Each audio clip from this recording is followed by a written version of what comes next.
பெயர் வழங்குபடி வாழ்ந்தாலும் சரி, பெயர் வழங்காதபடி வாழ்ந்தாலும் சரி, பெயர் தான் நம்முடைய அடையாளம் என்பதை நாம மறந்துவிடக் கூடாது. இங்க தமிழ் சினிமாவெல்லாம் இன்னைக்கு பார்க்கும்போது விசுங்கிற மனுஷனை கோயில் கட்டி கும்பிடலாம் போல இருக்கு. அத்தி எரிஞ்சிட்டு வந்து இதுதான் இன்னைக்கு படம். நம்ம வீட்டு பிள்ளைங்களுக்கு கல்யாணம் பண்ணி வைக்கும் போது ஒரு வாரத்துக்கு முன்னாடி இருந்து ஒரு 10 விசு படத்தை மட்டும் பார்க்க வைங்க. அப்ப எல்லா கலைஞர்களுக்குள்ளும் எல்லா கவிஞர்களுக்குள்ளும் ஏதோ ஒரு பெயர் அவர்களுடைய வாழ்க்கையில் ஊடாடி கொண்டே இருக்கிறது என்றால், சினிமாலே உச்ச நட்சத்திரம் நம்ம இன்னைக்கு சொல்றவர் யாரு?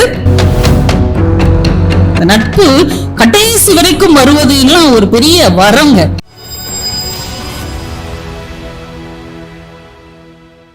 பெயர் வழங்குபடி வாழ்ந்தாலும் சரி, பெயர் வழங்காதபடி வாழ்ந்தாலும் சரி, பெயர் தான் நம்முடைய அடையாளம் என்பதை நாம மறந்துவிடக் கூடாது. நான் நாகப்பட்டினத்துலதான் சொன்னேன், சில விஷயம் ஆச்சரியமா இருக்கும். நீங்க விசு படம் எல்லாமே பாருங்களேன். விசு படமா சமீபத்துல ஏதாவது பாத்தீங்களா? நீங்க தமிழ் சினிமாவெல்லாம் இன்னைக்கு பார்க்கும்போது விசுங்கிற மனுஷனை கோயில் கட்டி கும்பிடலாம் போல இருக்கு. இன்னைக்கு வர்ற திரைப்படத்தை, குடும்ப படத்தை நீங்க பாருங்க. விசுலாம் இருந்திருந்தா இன்னைக்கு குடும்பம் இவ்வளவு பிரிஞ்சிருக்காதோ அப்படின்னு கூட தோணுது. உண்மையா இல்லையா? அவருடைய ஒவ்வொரு படமும் பாருங்க, 4 குடும்பத்தை எடுத்துக்குவார். அந்த 4 குடும்பத்துல இருக்கிற பிரச்சனையை கொண்டு வந்து வைப்பார். அந்த பிரச்சனையை எப்படி அன்பாகவும் புத்திசாலித்தனமாகவும் சமாளித்து ஒற்றுமையாக வாழ முடியும் என்று ஒரு தீர்வும் சொல்வார். இன்னைக்கு அப்படி ஒரு படமும் கிடையாது. முடிஞ்சா அத்தி எரிஞ்சிட்டு வந்து இதுதான் இன்னைக்கு படம். அதனால இனிமே நான் நினைக்கிறேன், நம்ம வீட்டு பிள்ளைங்களுக்கு கல்யாணம் பண்ணி வைக்கும் போது ஒரு வாரத்துக்கு முன்னாடி இருந்து ஒரு 10 விசு படத்தை மட்டும் பார்க்க வைங்க. ஒண்ணு மட்டும் எனக்காக செய்ய அப்படின்னு சொல்லி பையனையும் கல்யாண பொண்ணையும் பார்க்க வச்சிருங்க. கண்டிப்பா பிரச்சனையே வராது. அந்த எல்லா படத்துலயும் ஒரு ஒற்றுமை இருக்கும். நீங்க பாத்திருக்கீங்களா? எல்லா விசு படத்துலயும் உமான்னு ஒருத்தங்க வருவாங்க. எல்லா விசு படத்துலயும் நான் சொல்றேன் பாருங்க, உமான்னு ஒருத்தங்க இருப்பாங்க. அதுவும் நல்ல கேரக்டர். சீதா உமாவா இருப்பாங்க, கஸ்தூரி உமாவா இருப்பாங்க, லட்சுமி உமாவா இருப்பாங்க. உமா கேசரி போடுமா பாருல, அந்த நல்ல கேரக்டர் எல்லாம் உமாவா தான் இருக்கும். எதுக்கு இந்த மனுஷனுக்கு இந்த உமாங்கிற பேர்ல இப்படி ஒரு மயக்கம் அப்படின்னா, அவர் ஒரு இதுல எழுதியிருக்கிறார். அவர் முத சிறுகதை இதெல்லாம் எழுதும் போது அந்த பத்திரிகை ஆசிரியர் நிராகரித்து இருக்கிறார். ஆனா அங்க ரிசப்ஷன்ல வேலை பார்த்து அந்த பொண்ணு சொல்லியிருக்காங்க, சார் வசனம் நல்லா எழுதுறீங்க சார், நீங்க திரைப்படம் பக்கம் போய் முயற்சி பண்ணுங்க, நாடகம் பக்கம் போங்க, உங்களுக்கு ஒர்க் அவுட் ஆகும்னு சொல்லியிருக்கிறாங்க. உன் பேர் என்னமான்னு கேட்டிருக்கிறார். உமா அப்படின்னு இருக்கிறாங்க. அந்த நன்றிக்காக கடைசி வரைக்கும் ஒரு படத்துல உமா வந்துட்டே இருந்திருக்கிறாங்க. கிரேசி மோகன் படம் பார்த்திருக்கீங்களா? அவர் கதை வசனம் எழுதுன எல்லா படத்திலையும் பாருங்க, அவருடைய எல்லா நாடகத்திலையும் பாருங்க, ஜானகி தான் ஹீரோயின். ஜானு அப்படிங்கிற உள்ளே நுழைவார். ஜானகி தான் ஹீரோயின். எல்லா படத்திலயும் அவர் கதை வசனத்துல அவ்வை சண்முகில மீனா ஜானகி, வசூல் ராஜா படத்துல ஸ்னேகா ஜானகி, எல்லா படத்தையும் எடுத்துக்கோங்க, அந்த கதாநாயகி பெரும்பாலும் ஜானகியா தான் இருப்பாங்க. அப்படி ஒரு கண்டிஷனே போட்டிருக்கிறார். எனக்கு இந்த ஒரு ஹெல்ப் மட்டும் பண்ணுங்க, நான் கதை வசனம் எழுதுனா அந்த ஹீரோயினுக்கு ஜானகின்னு மட்டும் பேர் வைங்க. ஏன் ஜானகி பைத்தியமா நீ அப்படின்னு கேட்டா, நான் 4வது படிக்கும் போது அப்பமே ரொம்ப சேட்டை பண்ணுவாராம், அவ்வளவு அநியாய குறும்பு பண்ணுவாராம். எல்லா டீச்சரும் அடி பின்னி எடுத்திருக்காங்க. ஆனா 4ஆம் வகுப்பு ஆசிரியை ஜானகி என்பவர் தான் இவருடைய குறும்புகளை ரசித்து ரொம்ப என்கரேஜ் பண்ணிருக்கிறாங்க. இவங்க தான் நமக்கு ஹீரோயின். கடைசி வரைக்கும் அந்த அம்மா தான் எல்லா திரைப்படத்திலையும் நாடகத்திலையும் கதாநாயகியாக இருந்திருக்கிறார்கள் என்றால், பெயரில் என்ன இல்லை, பெயரில் தான் எல்லாம் இருக்கிறது. நீங்க டி ராஜேந்தர் படம் பாத்தீங்கன்னா ஆரம்பத்துல என்னென்னமோ பேரா வந்துட்டு இருக்கும்.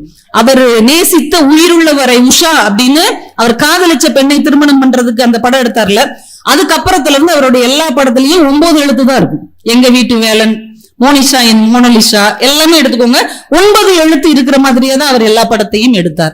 அப்ப எல்லா கலைஞர்களுக்குள்ளும் எல்லா கவிஞர்களுக்குள்ளும் ஏதோ ஒரு பெயர் அவர்களுடைய வாழ்க்கையில் ஊடாடி கொண்டே இருக்கிறது என்றால், பெயர் என்பது வெறும் பெயர் இல்லை என்பதை நாம் புரிந்து கொள்ள வேண்டும். சினிமாலே உச்ச நட்சத்திரம் நம்ம இன்னைக்கு சொல்றவர் யாரு?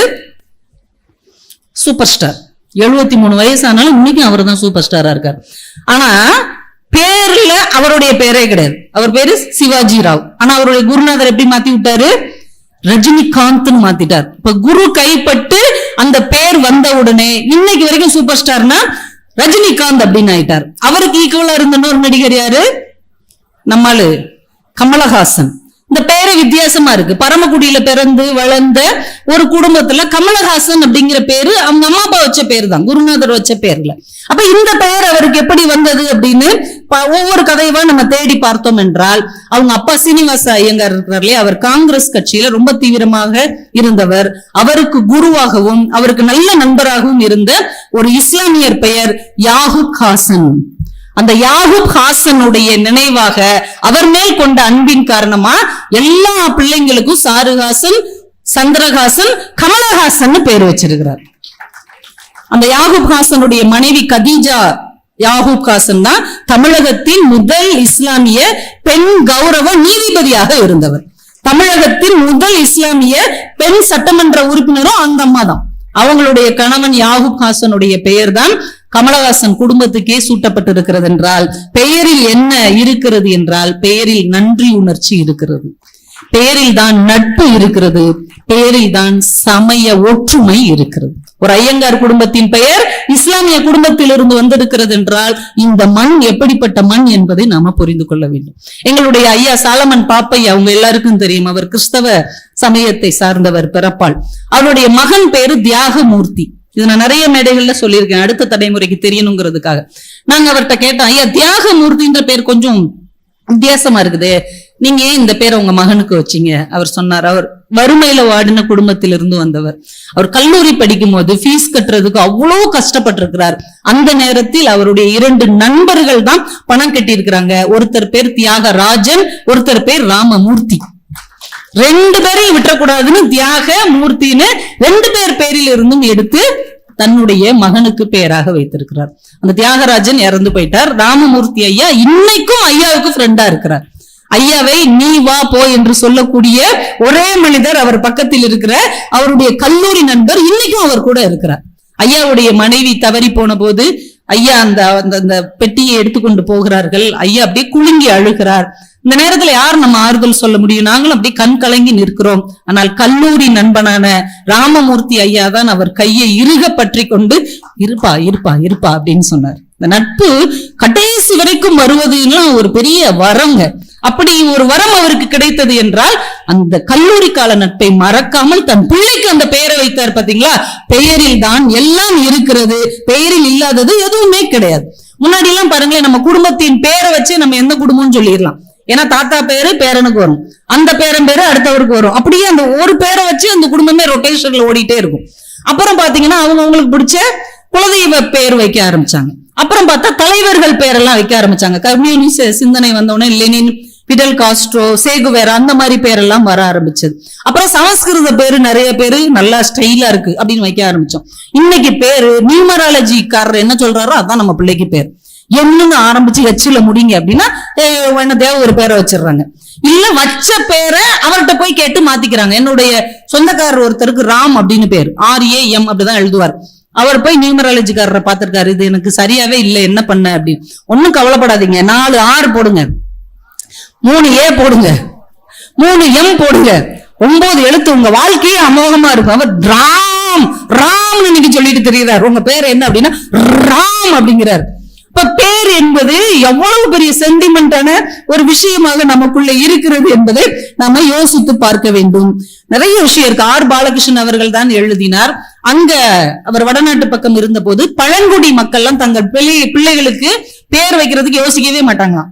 திங்கக்கிழமை பிறந்தா அந்த பிள்ளை பேரு திங்கள், செவ்வாய்க்கிழமை பிறந்தா செவ்வா. எவ்வளவு ஈஸி பாருங்க, ரிஸ்கே கிடையாது. அது என்ன கிழமை? காலண்டர கிளீடா, ஞாயிறா, உன் பேர் இன்னைக்கு ஞாயிறு, அவ்வளவுதான். அப்படி பேர் வச்சிருந்திருக்காங்க பழங்குடி மக்கள் பேர். இப்படி பேர் நம்ம ஏரியாலே வைக்கிறாங்க. என் கூட 4ஆப்ல ஒருத்தன் படிச்சான், அவன் பேர் வெள்ளியன்னு பேர். இப்படி பேருக்கு எங்கேயா கேள்விப்பட்டிருக்கீங்களா? எங்களுக்கே புதுசா இருந்தது. அதுக்கப்புறம் அந்த பேரை நான் கேள்விப்பட்டதே இல்லை. அவன்கிட்டயே கேட்டோம், உனக்கு ஏன்டா வெள்ளியன்னு பேர் வச்சாங்க? நான் வெள்ளிக்கிழமை பிறந்தேனா, அதனால எனக்கு வெள்ளியன்னு பேர் வச்சுட்டாங்க அப்படின்னா. நாங்க சொன்னோம், நல்லவேளை நீ சனிக்கிழமை பிறக்கல, உன் நிலைமை என்ன கதிக்கு ஆளாயிருக்கும்.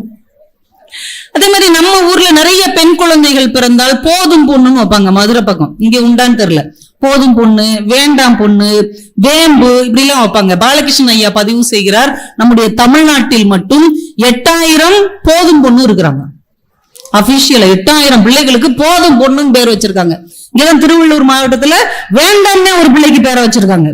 அந்த பிள்ளை நல்லா படிச்சு ஜப்பான் கம்பெனியில வேலையை வாங்கி இப்ப அந்த வேலையே வேண்டாம்னு சொல்லிட்டு அந்த பிள்ளை சென்னையில வேலை பார்த்துட்டு இருக்கு. வேண்டாம்னு யாராவது பிள்ளைங்களுக்கு பேர் வைப்பாங்களாங்க? இப்ப பேரில் என்ன இல்லை என்றால், பேர்ல தான் நம்முடைய சுயம் இருக்கிறது, பேரில் தான் நம்முடைய கௌரவம் இருக்கிறது, பேரு தான் எல்லாமே அப்படிங்கறத நம்ம புரிஞ்சுக்கணும். இடையில இந்த வாசிப்பு பழக்கம் நல்லா வர ஆரம்பிச்ச உடனே நிறைய புத்தகங்கள் வாசிக்கிறவங்க பிள்ளைகளுக்கு என்ன பேர் வச்சாங்க தெரியுமா? அரவிந்தன்னு பேர் வச்சாங்க, பூரணின்னு பேர் வச்சாங்க. பார்த்தசாரதி எழுதின புத்தகத்துல உள்ள கதாநாயகன் கதாநாயகி. தமிழ் ரோஜா அப்படின்னு வைரமுத்துவுடைய தண்ணீர் தேசத்தை பார்த்தெல்லாம் பேர் வைத்தார்கள். எங்க வீட்லயே ஒரு தமிழ் ரோஜா இருக்குது, அதை பார்த்துதான் நாங்க பேர் வைத்தோம். அப்ப ஒரு கதையில் வருகிற நாயகன் நாயகியை நம் குடும்பத்தில் ஒருவராக பார்க்க முடியும் என்று நிரூபித்ததற்கு பெயர் என்றுதான் பெயர்.